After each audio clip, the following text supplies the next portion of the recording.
My name is Peter Byrne. I've been working here as CEO of National Co-op Farm Relief Services since it was set up back in 1980. And over the years, the organisation has grown and developed and has expanded into a number of new areas that we weren't involved in initially.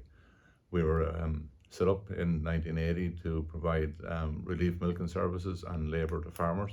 But over the years, we have expanded that business into a general recruitment company, into FRS training, into a very well-established fencing business where we provide both contract fencing services and retail fencing materials.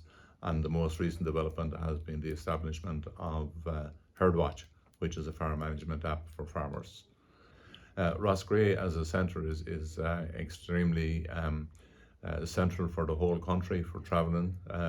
In the early days, I travelled to all of the 26 counties in setting up and establishing individual farm relief service co-ops. So it is coincidental now that with COVID for the last 18 months or so, a lot of people have had to revert back to working from home. But initially, when I was asked to take on responsibility for farm relief services, we didn't have any base, so I actually worked from my own home, which is about 6 miles outside of town here. We had a sort of an office within the house, and one of the unusual features of it at that time was there was obviously no mobile phones, but the whole phone network was very poorly developed, with the result that I worked through a local exchange just down the road from me, and I had to ring down to that exchange every time I wanted to make a call, and anybody making a call to me had to come through that exchange. The development in technology has and in telecommunications with mobile phones has led to the real value of Herdwatch, for example, because a farmer can be out in any part of his farm, in any shed out in the farm,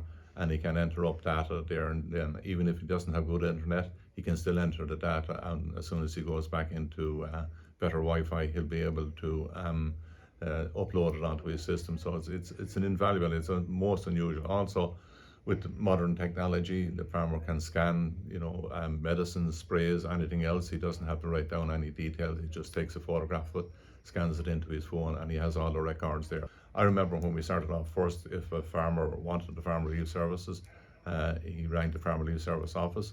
We then had to try and ring a suitable operator to do that job. But more often than not, that operator wouldn't be anywhere near a phone, so the messages were left with his mother or his father or somebody in the house, and when the person came back, then they had to communicate back. So the number of phone calls you had to make to just confirm one booking was totally different, whereas today, no matter where the operator is, either through text or through WhatsApp or whatever, we can get a message to him. And the most recent development is that we now have all our communications with operators done on a special app that has been developed for placing placing operators with farmers.